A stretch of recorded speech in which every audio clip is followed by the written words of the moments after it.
Hello everyone and welcome to Collection Reflection. Today we will be reflecting on the best action Shredder based on the IDW comics. And we're going to jump straight into the articulation, so if you want to take a closer look at that awesome packaging, make sure you stick around to the end. He's got a ball joint in the neck that gives him 360. This head sculpt can look up that far and down that far. He can also tilt just a little bit. With the helmet, he looks up that far and down that far. And without the cape, he's got a little bit of tilt. Thanks to the way that these shoulder plates are sculpted, he can move his arm 360 no problem. And his arms go out just about to 90. His butterfly joints bring his arms in about that far and back about that far. He does have bicep swivel. He's got great double jointed elbows. All of his wrists will twist, and they can all move up that far and down that far with their high five hinge. When we get to the midsection, it's definitely the weakest part of the articulation. With the diaphragm and waist swivel, he could only turn about that far and that far before his chest explodes and he comes apart. He also doesn't really have any kind of crunch. He can kick forward that far and back that far. He can also kick out to the side fairly well. He also has 360 thigh swivel and a pretty decent double jointed knee. No boot or ankle swivel though. His foot points down that far and up just a bit. Also has some tilt. Aside from his midsection, he does have some pretty decent articulation, but he also comes with some nice accessories. Shredder comes with two great head sculpts. This first one is his unmasked head sculpt. I really like how his sideburns even look like blades. And he's got a nice scar over his eye. And on the back you can see his warrior's man bun. Shredder also comes with this really cool character card. I like the artwork on it. It resembles the one that's on the box. And on the back, you get a nice little bio with another rendering of the figure.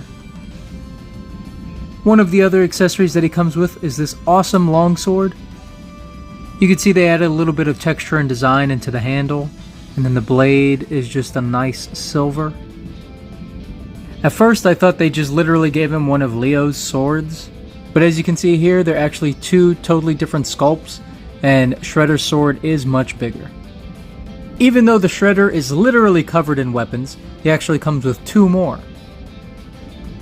So I'm not sure what the exact name for these are. I don't know if they're called commas or maybe they're scythes, I don't know. But either way, he gets two of them. They have a wooden texture to the handles. I wish there was some way that you could probably connect them together. I think that would make a pretty bad looking weapon. His cape is also completely removable, and it is decently flexible as well.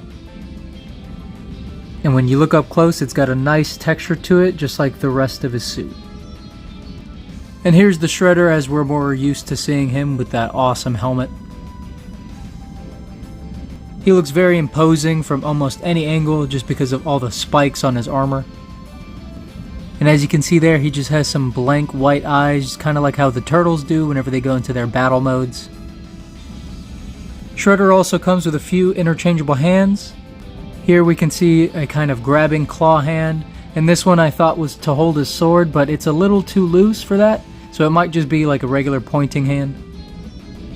Here we have like an open palm hand, and this is a more like stylized grasping hand.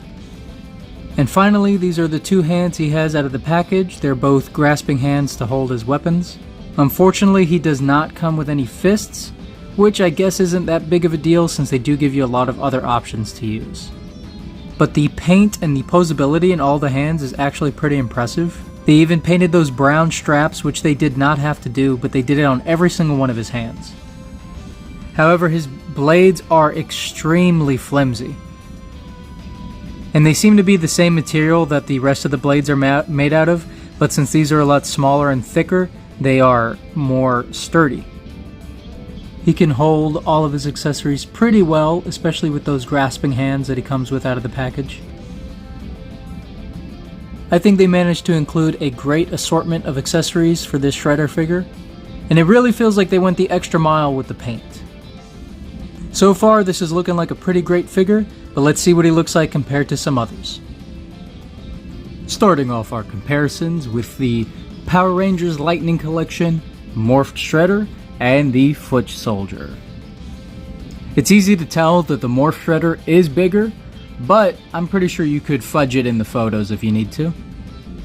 Here we have some fellow ninjas, both of which are from the SH Figuarts line. We have Kakashi Hatake and Naruto Uzumaki.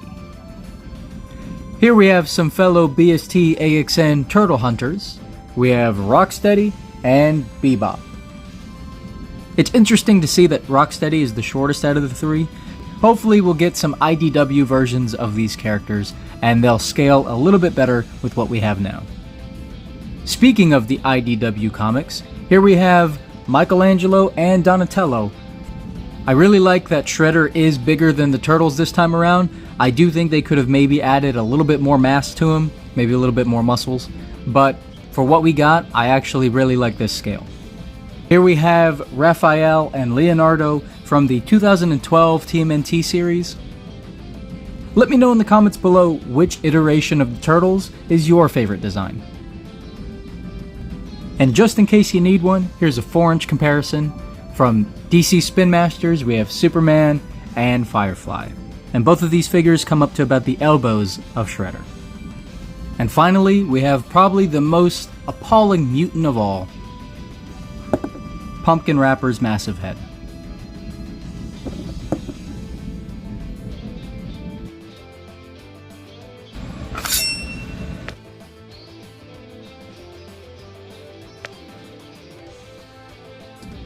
When it comes to the paint and the sculpt, I really think they knocked it out of the park with the Shredder.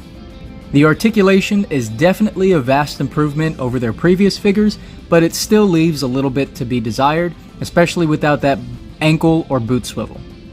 When it comes to enhancing this figure, in my opinion, the lack of the ankle or boot swivel makes it extremely hard for this guy to stand in any other pose other than neutral. And with his torso being as stiff as it is, you can't really get any kind of a ab crunch or a waist swivel.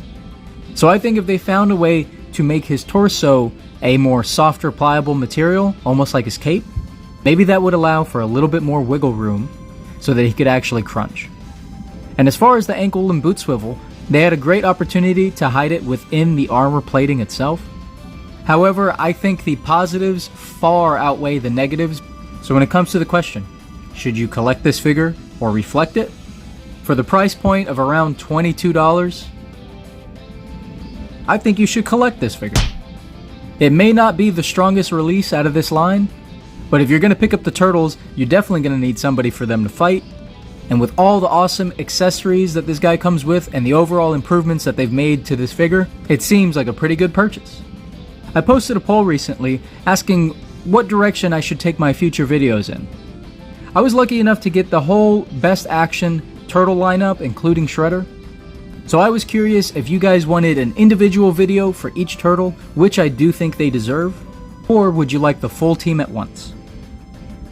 And of course, if there's another figure that you'd like me to review beyond these turtles, please let me know in the comments down below.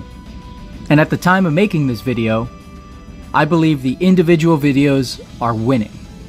It's crazy that we only have 1 month left in the year, but I think it would be awesome to start off the new year with at least 500 subscribers.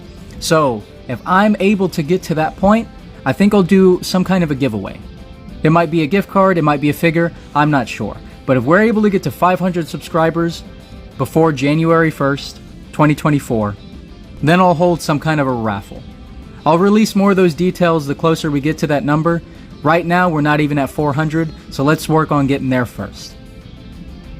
But I want to thank you all so much for watching. I hope you have a nice chuckle in your day, and please, try to be kind to somebody, because it could really change their life. I'll talk to you next time.